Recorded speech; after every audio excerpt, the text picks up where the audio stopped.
fix the hair, make sure we're good to go, and You want to know what's going on with Tether. You've heard all the crazy allegations, the lawsuits, the rumors flying around about them not having enough cash reserves on hand. What's going on? In this video, I'll be helping you understand what Tether coin is, what the issues are surrounding it, and what this means for you and the cryptocurrency you may be holding. So if you're looking to invest in cryptocurrency or you already have, trust me, you need to know what's going on with Tether because one way or another, it will impact your crypto investments. You reached 150 views, dang, that's great. Oh! Yeah! This is us, everybody. Just reached 150 million views. I mean, not million, but that'll be cool. So let's keep it going, guys. I'm Devin Cook, and welcome back to DevMoney. Now, for starters, we gotta get back to basics. So what is Tether coin, if you've never heard of it? Tether coin is a stable coin that was created back in 2014 by the company Tether Limited. And a stable coin is just a cryptocurrency where the value of that coin is tied to a physical asset, like the US dollar. And one Tether is always supposed to equal to one US dollar, thus making it stable, right? And stable coins don't just have to be pegged to the US dollar, they can be pegged to other things like the euro or the yen or even gold or something like that. And I guess theoretically you could have a stable coin tied to a commodity like cotton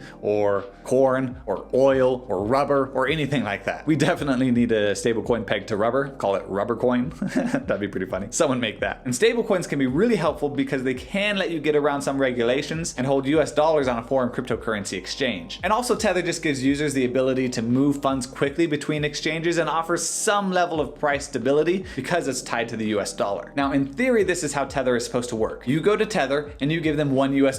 They in return give you 1 Tether. You can then do with that Tether as you please. Typically, people are going to trade it into other cryptocurrencies. But say you want your dollar back. What you can then do is take that Tether, give it back to the company, and then they'll destroy it and give you back your dollar. And that way they always have the same ratio of $1 per Tether. Now, this is how it's supposed to work in theory. And this is where the issues start. And you may be asking yourself at this point, well, why does this even matter to me? I don't own any Tether coins. And the reason this is so important is because Tether is the main source of liquidity for the cryptocurrency market, meaning it's the main way that people are trading US dollars into cryptocurrencies. And if you look at this chart, you'll see that Tether is the largest cryptocurrency by trading volume, even larger than Bitcoin. And this matters to you because if there happened to be a massive crash with Tether, that would impact the entire cryptocurrency market, meaning the Bitcoin, the Ethereum, the Dogecoin that you're holding on to, it would all be affected. And the bigger Tether grows unchecked, the bigger the risk. So now you're probably thinking, okay, well, what's the big deal? Why is Tether so risky? Well, there's a few reasons, and over the years, Tether has just gotten more and more shady. Some people even claim that Tether is the biggest fraud or scam in existence. And the issues really started in part when people started to notice that in Tether's terms of service, they technically don't have to allow you to redeem your US dollars if they don't want you to. And it says right in their terms of service that Tether reserves the right to delay the redemption or withdrawal of Tether tokens if such delay is necessitated by the illiquidity or unavailability or loss of any reserves held by Tether to back the Tether tokens,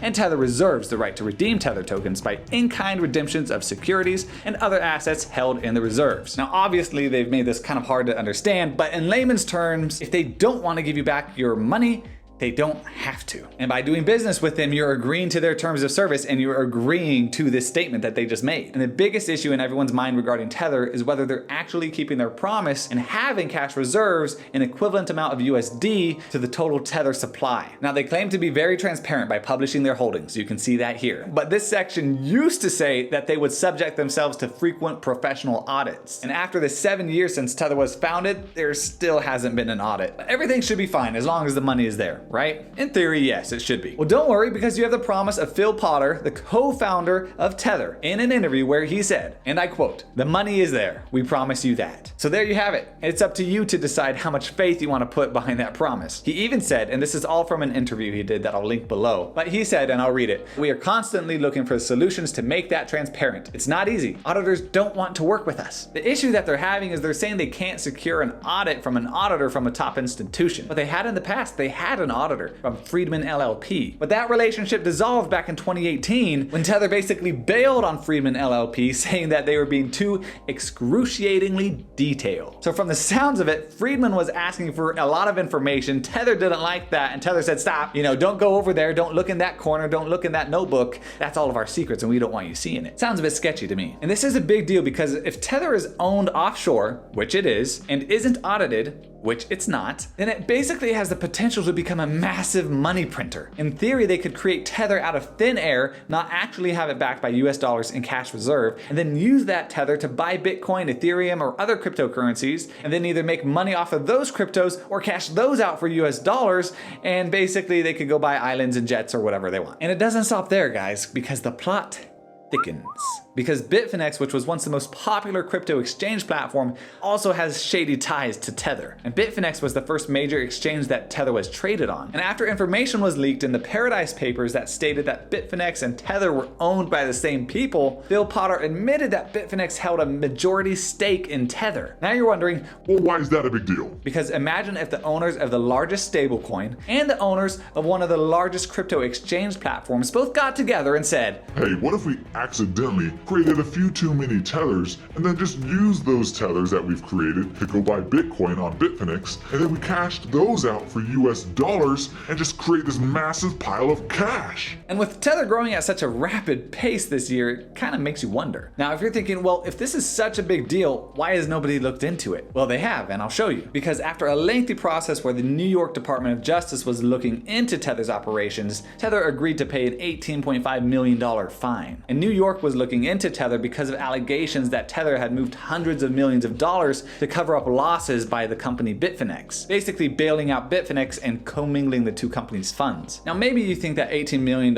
is a big fine, but when you're valued at $64 billion, $18 million is really just a slap on the wrist. But Tether and Bitfinex were also banned from operating in New York. And here's a statement from Attorney General James from New York. Bitfinex and Tether recklessly and unlawfully covered up massive financial losses to keep their scheme going and protect their bottom lines. Tether's claims that its virtual currency was fully backed by US dollars at all times was a lie. They even found in their investigation that they had no access to banking anywhere in the world, and so for periods of time held no reserve to back Tether in circulation at the rate of $1 for every Tether. So this was kind of a big deal because it showed the public that there was actually officially something a bit odd going on with Tether. That much we know. And just recently, as in a couple of days ago, CNBC reported that the Department of Justice is going to be looking into Tether for possible bank fraud. I don't think anybody at the moment, or at least nobody that's willing to talk about it, knows the full truth about what's going on with Tether. I'm of the opinion that as more investigations take place and as Tether is actually audited, we're gonna get the answers that we need. So two final questions. First, can you trust Bitfinex and Tether? In my opinion, no. Even if all of the claims are wrong, if everything's false, there's no scam, there's no fraud, at this point for me personally, there's too much reasonable doubt to put a lot of faith in the two companies. And keep in mind, I've only covered a small portion of what's going on between the two companies, and if you want to know more, go check out CoffeeZilla's video on Tether. It's really in depth and it's really good. And second, should you get out of cryptocurrency as an investment because of Tether and the uncertainty? If Tether crashed and went bankrupt and out of business, of course the entire cryptocurrency would have some serious repercussions because of that. But I believe cryptocurrency is going to be around for the long haul, and just like real estate prices recovered after 2008, if something crazy was to happen, like some big Tether related market crash, I believe that the prices are going to recover, and the biggest thing you can do if that was to happen is to buy more cryptocurrency at a discount. So thanks for watching. Make sure to click on this video right here, and I'll see you in the next video.